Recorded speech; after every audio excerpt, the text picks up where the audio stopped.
You know, every great city has its story, right? A legend about heroes, gods, and some grand destiny. But what if a city had two completely different founding myths? Well, today we're diving into the incredible ancient city of Ephesus and its competing origin stories. Get ready for fierce warrior women versus a Greek prince guided by prophecy. Okay, so first, picture this. A bustling metropolis, streets paved with marble, absolutely teeming with life. We're talking about a place that was a true powerhouse, a crossroads of culture and commerce for the entire Roman Empire, second really only to Rome itself. Oh, and it was also home to one of the seven wonders of the ancient world, the breathtaking Temple of Artemis. So, a city this grand, this important, needs an origin story to match, a legend to ground its identity. But for Ephesus, that story isn't some straight line. Nope, it's a completely fascinating historical puzzle. In one corner, you have the official story, a heroic Greek prince from Athens, sent on his way by a divine prophecy. And in the other corner, a much older, more mysterious tale, the Amazons, a legendary tribe of warrior women who were supposedly there long before any Greeks arrived. So, which story is the real story of Ephesus? Well, let's break them both down. Let's start with the older and frankly more mysterious story, the legend of the Amazons. Now, this isn't your typical Greek myth. This one connects Ephesus to a deep, native Anatolian past, to the land itself. And listen, this was not some fringe folktale. Just look at what the 2nd century historian Passianus had to say. He straight up links the city's huge religious importance, the fame of its goddess, Artemis, directly to the legacy of the Amazons.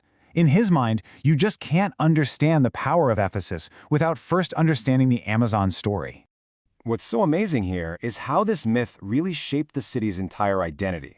See, by claiming the Amazons as their founders, Ephesus was basically declaring, hey, we're older than any of you Greek colonies. It created this ancient link to a powerful female deity, which tapped right into the age-old worship of an Anatolian mother goddess. This connection was so important that even centuries later, the city hired the greatest sculptors in the world to create statues of its Amazon founders for their new massive temple. But of course, that's only half the story. As Greek culture and influence began to dominate, a new, more official myth started to take hold. This one didn't tie Ephesus to the Anatolian past, but to the heroic age of Greece. So, imagine this guy, Androclus, a prince from Athens, trying to find his destiny. He goes to the oracle at Delphi, who gives him this super cryptic clue.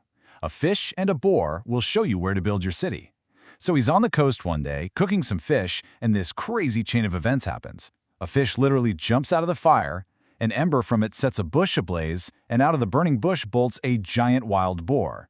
Androclus sees the prophecy playing out right in front of him. He chases and kills the boar, and right there, on that spot, he founds the city of Ephesus. It's a classic Greek hero's tale.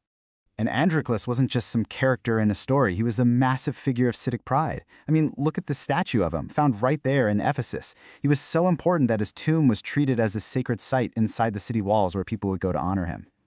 So, what was the point of this story? Well, it was all about pedigree. It was PR. The Androclus myth gave Ephesus a direct, prestigious bloodline right back to Athens, the cultural capital of the Greek world.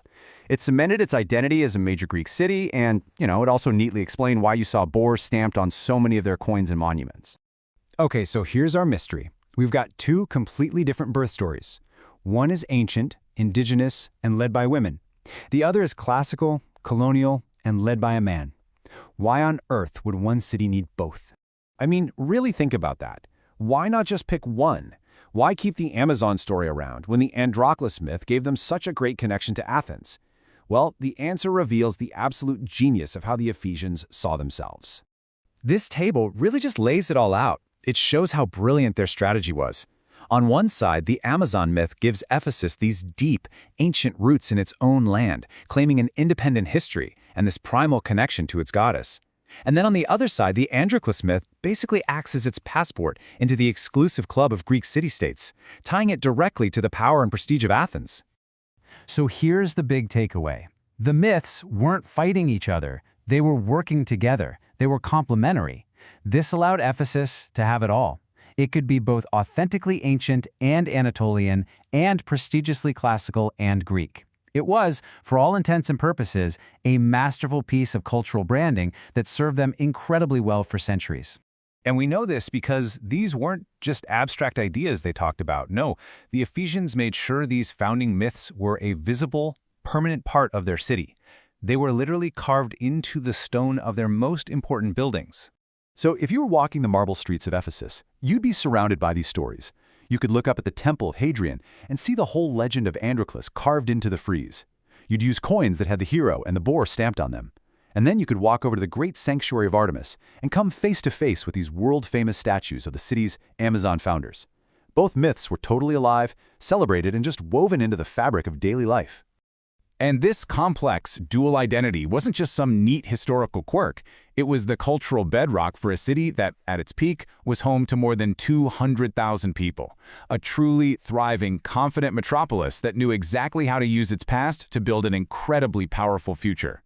And all of this leaves us with one final thought. Ephesus chose to remember both the foreign hero and the native warrior women. It really makes you wonder, doesn't it? What founding stories do our own cities and countries tell about themselves?